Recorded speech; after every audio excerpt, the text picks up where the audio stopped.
எல்லாருக்கும் வணக்கம். நான் உங்க டாக்டர் ஷர்மிகா. இன்னைக்கு நம்ம வந்துட்டு பித்தப்பை கற்கள் பத்தி தான் பேசுறோம். சோ பித்தப்பை வந்துட்டு எடுத்துட்டேன் அப்படின்னு சொல்றவங்களும் இந்த வீடியோ பார்க்கலாம். பித்தப்பை கல் எனக்கு இருக்குன்னு சொல்றவங்களும் இந்த வீடியோ பார்க்கலாம். பித்தப்பை கல் வந்துருமோ அப்படின்னு எனக்கு பயமா இருக்கு, ஏன்னா எங்க அம்மா பார்க்கலாம் இருக்குன்னு சொல்றவங்களும் இந்த வீடியோ பார்க்கலாம். அவங்க எல்லாருக்கும் ஒரு தெளிவான ஒரு எக்ஸ்பிளனேஷன் தான் கொடுக்குறோம். முதல்ல பித்தப்பை கற்கள் வந்துட்டு அதுக்கு இன்னொரு பேர் என்ன அப்படின்னா கொலஸ்ட்ரால் கிறிஸ்டல்னு சொல்லுவாங்க, which is கொழுப்பு கட்டிகள் அப்படின்னு சொல்லுவாங்க. பித்தப்பைனா என்ன மேம் அப்படின்னா, நான் மெடிக்கோக்கு புரியுற மாதிரி சொல்லணும் அப்படின்னா, நம்ம உடம்புல இருக்கிற ஒரு ஃப்ரிட்ஜ் தான் பித்தப்பை அப்படின்னு சொல்றது. ஃப்ரிட்ஜ் அப்படின்னா நம்ம வீட்டுக்கு விருந்தாளிங்க ஜாஸ்தியா வந்தாதான் ஃப்ரிட்ஜ்ல இருக்கிற விஷயங்களை நம்ம எடுத்து யூஸ் பண்ணுவோம். விருந்தாளிங்களே இல்ல, வீட்டுல 4 பேர் இருக்காங்க, காலையில அந்த 4 பேருக்கு நான் சமைப்பேன், ஈவினிங் கூட நாங்க எல்லாம் சாப்பிட்டு முடிச்சிரும், காலையில திருப்பி நான் ஃப்ரெஷ்ஷா தான் சமைப்பேன் அப்படின்னு சொல்றவங்க வீட்டுல ஃப்ரிட்ஜ் வேணுமா? தேவையில்லை. ஒரு விஷயத்த எக்ஸஸா சமைச்சு எங்க வைக்கிறதுன்னு தெரியாம அது கெட்டு போகாமையும் இருக்கணும்னு சொல்லும் போது நமக்கு ஃப்ரிட்ஜ் தேவைப்படுது. அதே தான் நம்ம உடம்புலயும் நடக்குது. நம்மளோட கல்லீரல் வந்துட்டு நமக்கு பித்த நீரை செக்ரீட் பண்ணிட்டே இருக்கும். அது வந்துட்டு கொஞ்சம் கான்சென்ட்ரேட்டடா இருக்காது, அதாவது ஒரு ஆசிட் மாதிரி இருக்காது. நம்ம சாப்பிட்ற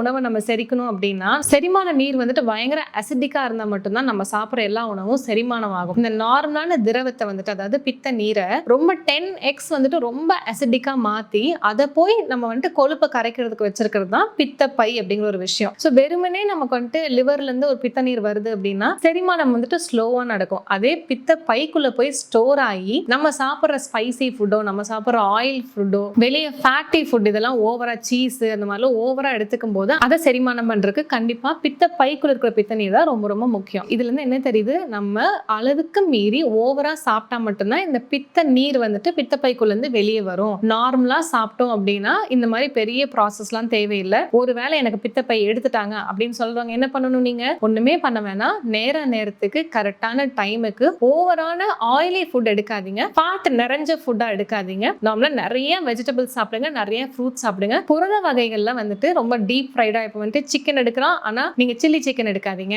பால் தயிர் பட்டர்னு எடுக்கலாம் ஆனா ப்ராசஸ்டு சீஸா எடுக்காதீங்க. அந்த மாதிரி ப்ராசஸ்டு ஃபுட் வந்துட்டு நம்ம உடம்பு செரிமானம் பண்றதுக்கு கொஞ்சம் லேட் ஆகும். பித்த நீர் இருந்தா கொஞ்சம் ஈஸியா இருக்கும். ஓகே, எனக்கு வந்துட்டு பித்தப்பை கல் இருக்குன்னு சொல்லிட்டாங்க மேம், என்னென்னலாம் சிம்டம்ஸ் வரும்னு சொல்லுங்க அப்படின்னு கேட்டீங்கன்னா, கரெக்டா உங்களுக்கு கடைசி விலா எலும்பு, விலா எலும்புனா ரிப்னு அர்த்தம் சரிங்களா, நம்மளோட ஸ்கெலிட்டன்ல விலா எலும்பு இங்க இருக்கும். கரெக்டா மேலோ ஃபீமேலோ, ஃபீமேலுக்கு பிரஸ்ட்டுக்கு கீழே, மேலுக்கு செஸ்ட்டுக்கு கீழே, இப்படி பாத்தீங்கன்னா இங்க நம்ம அப்படியே எக்கும் போது ஒரு கடைசி விலா எலும்பு இருக்கும்ல, அதுக்கு உள்ளதான் ரைட் சைடுல உள்ளதான் நம்மளோட லிவர் வந்துட்டு லொகேட் ஆயிருக்கு. சோ உங்களுக்கு பித்தப்பை கல் இருந்தது அப்படின்னா இங்க ஒரு ஷார்ப் பெயின் வரும். அதே மாதிரி இந்த விலா எலும்பு பின்னாடி போகும்போது பின் முதுகுலயும் ஒரு ஷார்ப்பான பெயின் வரும். இன்னொன்னு எபிகாஸ்ட்ரிக் ரீஜியன், அதாவது இந்த நெஞ்சு குழியில வந்துட்டு ரொம்ப எரிச்சல், அதே மாதிரி குத்துற மாதிரி ஒரு வலி, சாப்பாடு எதுவுமே செரிக்காது, கொஞ்சம் சாப்பிட்டாலும் வயிறு உப்புசமாய்க்கும், காலையில எந்திரிச்சோடனே பித்த வாந்தி எடுப்பாங்க, அதாவது நம்ம வந்துட்டு பல்லு விளக்கும் போது ஃபுல்லா மஞ்சளா வாந்தி எடுப்பாங்க. அப்படி இல்லைன்னா ஒரு பிராணாயாமம், ஒரு டீப் மெடிடேஷனுக்குள்ள போனதுக்கு அப்புறம் ஃபுல்லா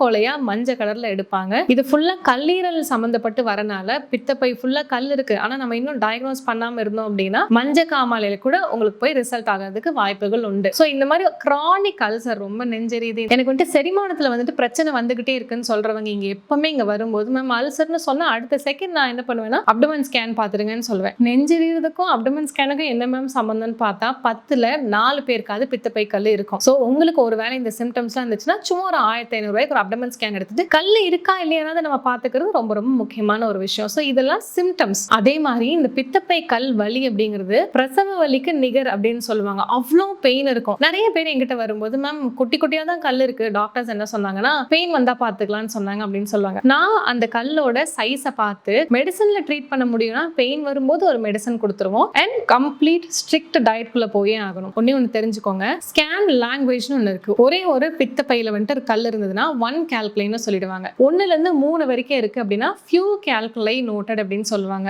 4க்கும் மேல 5க்கும் மேல நம்மளால என்னவே முடியல அப்படின்னா மல்டிபிள்னு சொல்லுவாங்க. ஸோ இங்க வரவங்க வந்துட்டு ஒரு செகண்ட் ஒப்பீனியனே வந்தாலும் மேம் நான் ஸ்ட்ரிக்டான டயட் இருக்கேன், நீங்க சொல்றது அப்படியே பண்றேன் ஆனா எனக்கு பித்தப்பையை காப்பாத்தி கொடுங்க அப்படின்னு சொல்லும்போது சரி ஓகே உங்களோட இஷ்டம் தான் அப்படின்னு சொல்லுவேன். சரி பித்தப்பைக்கல் எதனாலதான் வருது அப்படின்னு சொன்னீங்க அப்படின்னா, ரொம்ப ஆயிலி ஃபுட்டு, கொக்கோ கோலா, மிரண்டா, பெப்சி, ஐஸ் வாட்டர் மட்டும்தான் நான் குடிப்பேன், பாம் வாட்டர் குடிச்சு எனக்கு பழக்கமே இல்லை அப்படின்னு சொல்றவங்க உள்ள இருக்கிற நார்மலான ஃபுட்டு கூட ஃபேட்டா மாறி அங்கங்க இறுகி கொலஸ்ட்ரால் கிறிஸ்டலா மாறி பித்தப்பைக்குள்ள போய் ஒளிஞ்சுக்கும். ஸோ இந்த மாதிரி சில்லுன்னு மட்டும்தான் நான் குடிப்பேன், நிறைய ஏரியேட்டட் ட்ரிங்க்ஸ் சோடாஸ்லாம் குடிப்பேன்னு சொல்றவங்களுக்கு வரும். உடல் பருமன் ரொம்ப ரொம்ப ஜாஸ்தியா இருந்தவங்களுக்கு வரும். கிராஷ் கோர்ஸ், வெறுமனே தண்ணி குடிச்சு வெயிட்டை குறைச்சேன், வெறும் காய்கறி பழங்கள் சாப்பிட்டு வெயிட்டை குறைச்சேன், எசென்ஷியல் ஃபேட் இல்லாம நான் வெயிட் குறைச்சேன், நம்ம வாங்க பழகலாம் இல்லைன்னா நம்ம ஹாஸ்பிட்டல்ல வர பேஷண்ட்ஸ் கொஸ்டின்ஸ். நம்ம வந்துட்டு வெயிட் லாஸ் பண்ணும்போது நெய் ஏன் கொடுக்குறோம்? ஏன்னா கண்டிப்பா குட் ஃபேட் இல்லாம நம்ம வந்துட்டு வெயிட் குறைக்க கூடாது. பாதாம்லயும் குட் ஃபேட் இருக்கு, கோகனட்ல குட் ஃபேட் இருக்கு. இந்த மாதிரி கொடுக்கும்போது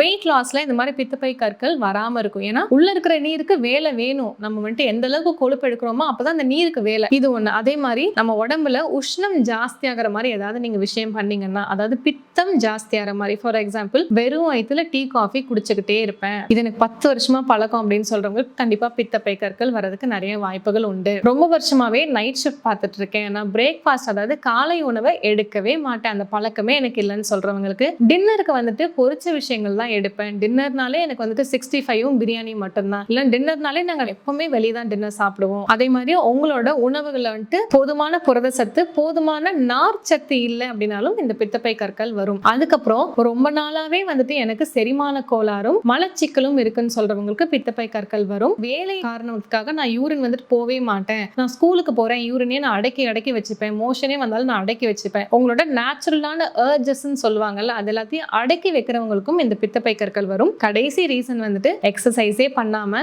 உள்ள வர கொழுப்பு எல்லாத்தையும் உள்ளேயே ஜாக்கிரதையா வச்சுக்கிட்டு இருந்தீங்கனாலும் நமக்கு பித்தப்பை கற்கள் வரும். நான் சிம்டம்ஸ் சொல்லிட்டேன், நான் காசஸ் சொல்லிட்டேன், எதனால வருதுன்னு சொல்லிட்டு வந்தா என்னென்ன சிம்டம்ஸ்லாம் வரும்னு சொல்லியாச்சு. ஒரே ஒரு விஷயம், பித்தப்பை கற்கள் வந்துட்டு கிட்னி ஸ்டோன் மாதிரி ஈஸியான ஸ்டோன் இல்ல. கிட்னி ஸ்டோன் வந்துட்டு ஒரு மாதிரி சுண்ணாம்பு கல் மாதிரி இருக்கும். கிட்னி ஸ்டோன் எடுத்து இப்படி பண்ணி நல்லா பொடிச்சான்னு வச்சுக்கோங்களேன், பொடிச்சிடலாம். அந்த அளவுக்கு ஈஸியான ஒரு விஷயம். அந்த கிட்னி ஸ்டோன் வரவங்க நிறைய பேர் சொல்லுவாங்க, வாழைத்தண்டு ஜூஸ் குடிச்சு, சொரக்காய் ஜூஸ் குடிச்சு, டெய்லி 3 லிட்டர் தண்ணி குடிச்சேன், 4 லிட்டர் தண்ணி குடிச்சு யூரின்லேயே வந்துருச்சு. இந்த மாதிரி பித்தப்பை கற்களை நம்ம பண்ணவே முடியாது. உறுப்பை காப்பாற்றணும்னு ஒருத்தங்க மனசார நினைச்சிட்டாங்க அப்படின்னா, நான் வந்துட்டு 95 வயசு வரைக்கும் எனக்கு வந்துட்டு நல்ல ஒரு செரிமானம் வேணும், அதுக்கு ஒரு வருஷம் நான் கஷ்டப்படுறதுல எனக்கு பிரச்சனையே இல்லைன்னு நினைக்கிறவங்களுக்கு பித்தப்பை கற்கள் வந்துட்டு ரிவர்ஸ் ஆகிறதுக்கு நிறைய சான்சஸ் இருக்கு. ஸோ ஃபர்ஸ்ட் லைஃப் ஸ்டைல சொல்லுங்க மேம், மெடிசன்லாம் எனக்கு வேணாம், லைஃப் ஸ்டைல் மட்டும் சொல்லுங்க, நான் அதை ட்ரை பண்றேன் அப்படின்னு சொல்றவங்களுக்கு கரெக்டான டைமுக்கு நீங்க ஃபுட் எடுக்கணும். மதிய உணவு கரெக்டா சூரியன் உச்சத்துல இருக்கும்போது 1 மணி 1:30 மணிக்குள்ள எடுத்துடணும். இரவு உணவு 6:30 மணி 7 மணிக்குள்ள எடுத்துடணும். இந்த டைம் வந்துட்டு மாத்தாம நீங்க வந்துட்டு நெக்ஸ்ட் ஒரு 1 இயருக்கு சாப்பிட்டீங்க அப்படின்னா உங்களுக்கு பித்தப்பை கற்கள் வராமையும் தவிர்த்துக்கலாம், இருக்கிறது வளராமையும் தடுத்துக்கலாம். ரெண்டாவது லைஃப் ஸ்டைல் சேஞ்சஸ் வந்துட்டு கண்டிப்பாக உடற்பயிற்சி வேணும். அந்த உடற்பயிற்சி வந்துட்டு ஃபர்ஸ்ட் கண்டிப்பா கார்டியோ ஒரு 45 நிமிஷம் நடைப்பயிற்சி வேணும். இன்னொன்னு பிராணாயாமம். ஏன்னா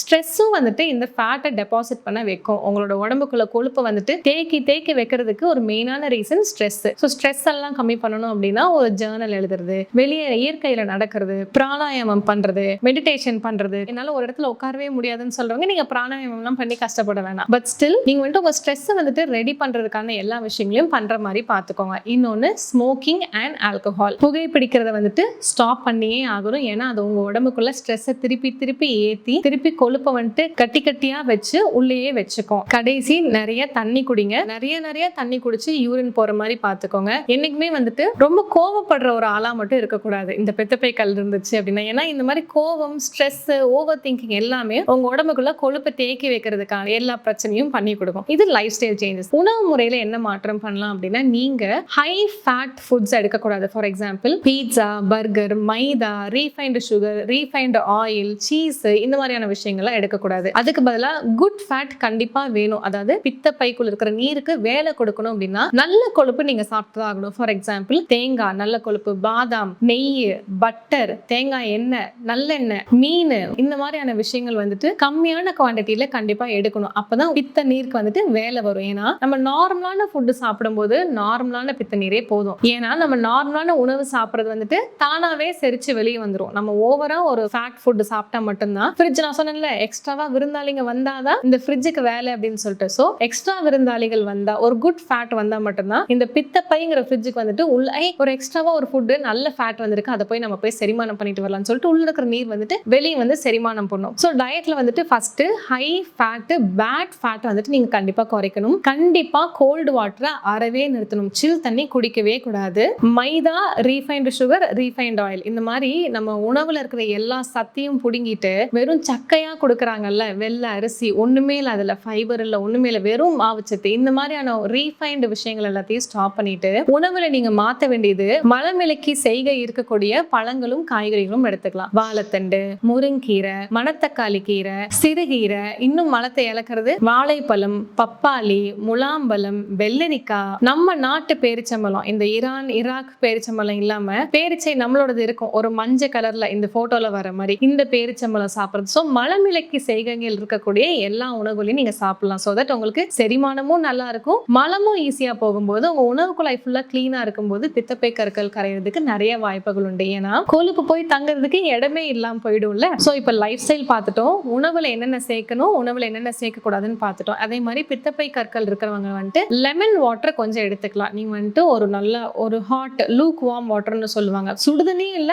பச்சை தண்ணியும் இல்ல, ரெண்டுக்கும் நடுவில் வந்துட்டு கொஞ்சம் தண்ணியில ஒரு 1/4 லெமனை ஸ்குவீஸ் பண்ணி அதை நீங்க சிப் சிப்பா குடிச்சுக்கலாம். என்னைக்குமே நீங்க குடிக்கிற தண்ணி வார்மா இருக்கிறது ரொம்ப ரொம்ப நல்லது. அது உங்களோட பித்தப்பை கற்கள் மட்டும் இல்லாம உங்க உடம்புல இருக்கிற எல்லா ஃபேட்டையுமே ரெடியூஸ் பண்ணி கொடுக்கும். நல்லா ஒர்க் அவுட் பண்ணுங்க. ஒருவேளை மேம் சர்ஜரி பண்ணிட்டு எனக்கு எப்படி நான் செரிமானம்லாம் நான் ரெடி பண்றதுன்னு கேட்டீங்கன்னா கீழே இருக்கிற நம்பர் கால் பண்ணி ஒரு ஆன்லைன் கன்சல்டேஷன் அப்படி இல்லைன்னா ஆஃப்லைன் கன்சல்டேஷன் நம்ம ஹாஸ்பிட்டல் வந்துட்டு மதுரை, ஈரோடு மற்றும் சென்னையில இருக்கு. இன்னொன்று நல்லா தெரிஞ்சுக்கணும், பித்தப்பை கல்ல வந்துட்டு என்னைக்குமே கல்ல தனியா எடுக்கவே முடியாது. இது வந்து கிட்னி ஸ்டோன் மாதிரி லாப்ரோஸ்கோப்பில் எடுக்கிற விஷயமே இல்ல, மொத்த பித்தப்பையும் தான் நம்ம கட் பண்ணி எடுப்பாங்க. ஸோ பித்தப்பையை எடுத்துட்டேன், நீங்க இப்போ வெயிட் ஜாஸ்தியா இருக்கீங்க, நான் அதை குறைக்கணும்னு நினைக்கிறேன் அப்படின்னா அதுக்கான விஷயங்களும் பண்ணி கொடுப்போம் நம்ம டெய்ஸி ஹாஸ்பிட்டல் டாக்டர்ஸ். ஸோ இந்த சேஞ்சஸ்லாம் பண்ணிட்டு நீங்க வரலாம். பித்தப்பை கல்லுங்கிறது கியூ கால்குலைல இருந்து மல்டிபிள் கால்குலை ஆயிட்டு அதுக்கப்புறம் வந்து பாக்குறத விடவே பித்தப்பை கல்லுன்னு டயக்னோஸ் பண்ண உடனேவே நீங்க வந்துட்டு இமீடியட்டா அப்பாயின்மெண்ட் போட்டு வந்து பாத்தீங்கன்னா கியூர் பண்றதுக்கு கொஞ்சம் சுலபமா இருக்கும். இல்ல மல்டிபிள் கால்குலைல தான் நம்ம கண்டுபிடிச்சேன் அப்படின்னா தாராளமா வாங்க, கொஞ்சம் ட்ரீட்மெண்ட் டியூரேஷன் ஜாஸ்தியா இருக்குமே தவிர்த்து சரி பண்ணிக்கலாம். ஒருவேளை வரதுக்கு முன்னாடி நான் எப்பவுமே எல்லா வீடியோல சொல்றது,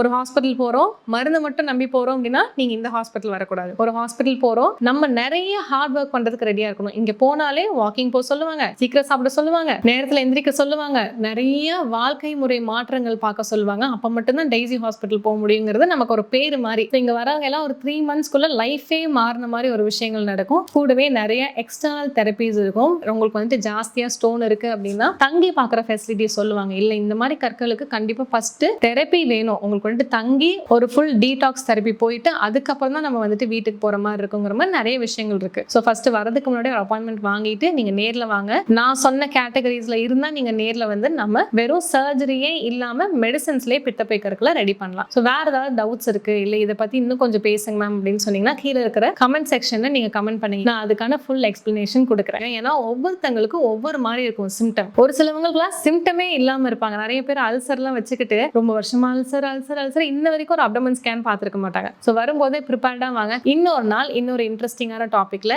நிறைய வீட்டு மருத்துவமோட திருப்பி சந்திக்கிறேன். Until then, it's bye from Dr. Sharmika. Bye.